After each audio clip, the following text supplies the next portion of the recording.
Bonjour Cécile Douanel, bienvenue. Bonjour. Vous êtes donc Harmony Quality Manager chez Mondelez. C'est un géant de l'agroalimentaire, géant américain, deuxième acteur mondial du secteur. Vous commercialisez notamment la marque Lu, et on va beaucoup parler des petits Lu, mais alors il y en a beaucoup d'autres des marques.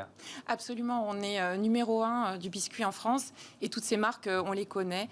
C'est Lu, mais c'est également Belin. Et dans le domaine du chocolat, nous avons aussi Côte d'Or, Milka ou Hollywood dans le domaine des confiseries. On est présent dans 93% des foyers français, donc on a traversé des générations et tout le monde connaît nos marques. Et alors, il y a une nouveauté, donc sur ce paquet de petits Lu, on y viendra dans un instant, c'est un QR code et vous allez nous expliquer comment vous remplissez cette promesse de traçabilité, de transparence. Mais d'abord, il y a ce programme Harmony que vous dirigez au niveau européen, parce qu'il est lié évidemment à l'existence de ce QR code. De quoi s'agit-il ce programme Harmony ?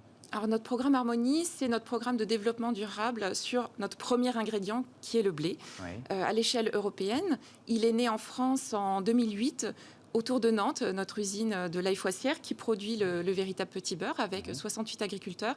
Et maintenant, il s'est déployé largement. On travaille avec 1200 agriculteurs partenaires en France qui sont tous situés à proximité de nos usines. Et même, nous sommes présents sur toute l'Europe avec 1600 agriculteurs. On envisage d'ici 2022 de couvrir l'intégralité de nos besoins en farine avec du blé Harmony. Alors ça veut dire quoi ? Il y a un cahier des charges, j'imagine, que les agriculteurs doivent remplir ? Absolument.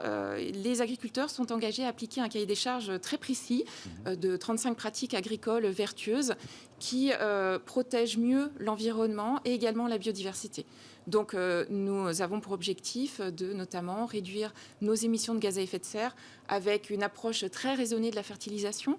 On réduit également l'usage de nos pesticides avec une philosophie qui est également raisonnée, qui vise à appliquer des bonnes pratiques préventives pour mettre le blé dans les meilleures conditions possibles afin qu'il ne soit pas malade et donc de ne pas le traiter.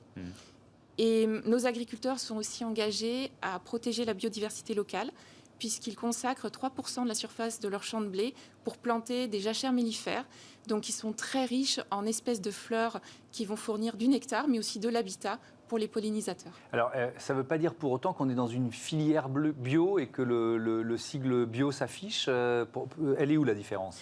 Alors, on n'est effectivement pas dans une filière bio, on est dans une filière qu'on appelle intermédiaire ou troisième voie de l'agriculture, qui est entre le conventionnel et l'agriculture bio. L'agriculture telle qu'on l'entend chez Mondelez, c'est une agriculture qui doit permettre de rendre aussi disponible notre blé vertueux pour l'environnement, pour nos produits, et de garder des prix attractifs pour nos consommateurs. Et ce serait compliqué en passant au bio ? Alors, nous avons développé une gamme bio sur certains de nos produits, mais aujourd'hui, tout simplement, l'espace nécessaire pour pouvoir produire du bio n'est pas suffisant pour couvrir l'ensemble de nos besoins. Vous n'êtes pas le premier représentant de l'industrie agroalimentaire à dire ça. Ça veut dire que c'est une démarche de longue durée, l'accompagnement d'un agriculteur. Vous le faites avec ce programme Harmony, mais si vous vouliez, par exemple, les faire basculer les uns après les autres dans le bio, ça prendrait longtemps ? Alors, évidemment, c'est une filière qu'on salue également pour ses aspects vertueux pour l'environnement. Nous, on s'attache vraiment à accompagner nos agriculteurs dans une transition agroécologique qui est aujourd'hui indispensable. Et c'est pour ça qu'on est partenaire avec eux depuis 2008, qu'on les accompagne. Il y a très très peu de turnover, comme on dit. On a à peu près 70% de fidélisation. Donc, c'est que les agriculteurs s'y retrouvent eux-mêmes. Et ils se sont vraiment appropriés ce programme comme étant un programme qui a beaucoup de sens pour eux, parce qu'ils savent qu'avec ce programme, ils ont un impact vraiment environnemental tout à fait positif. Et pour eux, c'est porteur de sens. Alors, pour répondre aux aspirations des consommateurs, vous faites appel à la blockchain comme outil de traçabilité, de transparence. Alors, pour les clients, ça change quoi ? Imaginons, j'ai ce paquet avec un QR code. Qu'est-ce que ça m'ouvre comme information ? Alors, tout simplement, ce projet, c'est pour apporter effectivement beaucoup plus de transparence aux consommateurs sur les produits qu'ils consomment, et en l'occurrence, ici, le véritable petit beurre. Donc, très simplement, quand le consommateur a son paquet, il va scanner le QR code avec son smartphone. Alors, montrez-le un peu plus haut, parce que sinon, on ne va pas le voir à l'antenne. Voilà. Voilà. Donc, il y a un QR code qui est au dos du paquet. Il va le scanner et il va pouvoir visualiser très simplement tout le parcours du blé qui est lié au paquet de biscuits qu'il a entre les mains, puisqu'il doit saisir le numéro de lot du biscuit, et il pourra visualiser les agriculteurs qui ont fourni et cultivé le blé selon la charte Harmony, les meuniers et l'usine de Nantes de la FOSR qui fournit et qui fabrique les véritables petits beurres. Donc, c'est-à-dire qu'on a accès aux champs, on a accès aux meuniers. Tout à fait. Mais dans le détail, on peut vraiment savoir à quel endroit... On peut visualiser très précisément, et ça c'est grâce à l'ensemble des données de traçabilité qui remontent de la part de chacun de nos acteurs. Nous pouvons visualiser grâce à une carte interactive, on zoome dessus et on peut voir où sont situées les exploitations agricoles qui ont fourni le blé qui rentre dans le véritable petit beurre. Et donc la blockchain vous sert à quoi dans ce contexte-là? À valider les informations? Alors effectivement, la blockchain c'est une nouvelle technologie, elle a fait ses preuves dans le monde de la finance et aujourd'hui elle s'applique de plus en plus pour apporter une traçabilité absolument immuable pour le consommateur. Et ça recrédibilise énormément le message que nous donnons parce que ce n'est pas Mondelez qui va collecter les informations, mais ce sont les acteurs amont, nos coopératives, nos meuniers, qui vont déposer les informations de traçabilité sur une plateforme qui est décentralisée. Ça ne passe absolument pas par Mondelez. Et ensuite, toutes ces informations sont reconnectées pour reconstituer toute la chaîne et donc apporter cette information transparente et totalement sécurisée aux consommateurs. Est-ce que, on l'a dit en préambule, Mondelez c'est un géant international. Est-ce que vous avez la même démarche pour d'autres produits dans d'autres pays ou est-ce que c'est une démarche test qui va pouvoir se développer? Alors, c'est totalement innovant d'appliquer une blockchain au biscuit. C'est totalement pionnier, à l'image d'Harmonie d'ailleurs. Et on a commencé par le petit beurre parce que c'est vraiment une marque emblématique et iconique pour tous les Français et qui est aussi extrêmement ancrée localement. Donc c'est un vrai moyen de pouvoir valoriser cet approvisionnement local du blé à moins de 200 km de notre usine. Et ce qu'on souhaite, c'est pouvoir le déployer, bien évidemment. Donc pour l'instant, nous sommes dans cette phase de lancement. On est en train d'observer les résultats, les statistiques de connexion et comment les consommateurs aussi vivent cette expérience.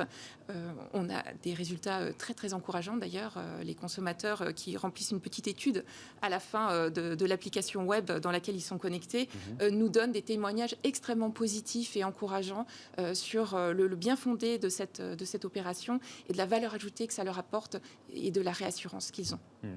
Mondelez, c'est 26 milliards de dollars de chiffre d'affaires en 2019, environ 80 000 collaborateurs dans le monde, des produits qui sont vendus dans 150 pays. Voilà, ça donne l'ampleur du groupe que vous représentez aujourd'hui. Et c'est drôle parce que ça nous emmène un peu sur le thème du débat dont on parlera juste après sur la stratégie RSE d'un groupe international. À quel point les cultures et les lois vous obligent à vous adapter? J'aimerais bien comprendre comment vous fonctionnez là-dessus. Alors, notre stratégie de développement durable et même notre approche, notre démarche responsable, pour nous, c'est une pierre angulaire de notre stratégie. Hein. Quand on est leader, on a des responsabilités. En un mot, elle repose sur la pierre angulaire du snacking made right, que nous avons mis en place il y a quelques années et qui consiste à apporter aux consommateurs de bons produits à consommer au bon moment et produit de manière plus responsable, comme l'illustre notre programme Harmonie. Cette pierre angulaire-là, on la développe à tous les niveaux, d'une part pour réduire notre impact environnemental, améliorer le profil nutritionnel de nos produits, mais également soutenir des communautés, comme par exemple notre programme Cocoa Life, qui est notre autre programme de développement durable qu'on a sur le cacao, où nous investissons déjà depuis 2012, donc nous n'attendons pas les lois non plus pour pouvoir investir fortement pour soutenir 200 000 petits producteurs locaux. Donc, forcément, les lois nous font avancer, nous font progresser, mais nous sommes aussi précurseurs dans ces domaines de développement durable pour pouvoir faire progresser l'entreprise. Mais le goût aussi, et les lois sont pas les mêmes partout.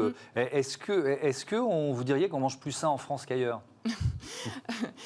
Je dirais qu'on mange de manière adaptée aux besoins de nos consommateurs et notre vocation, même si on est un géant de l'agroalimentaire, c'est de s'adapter aux besoins de chacun, aux besoins de chaque pays. Ça veut dire que le même produit pourrait être plus sucré dans un pays qu'un autre, par exemple, pour s'adapter au goût et à la demande des consommateurs? Alors, c'est pas impossible, effectivement, mais tout ne passe pas par le sucre non plus. Il y a des coûts tout à fait particuliers qui sont développés pour certains pays et qui ne seront jamais acceptés dans d'autres pays.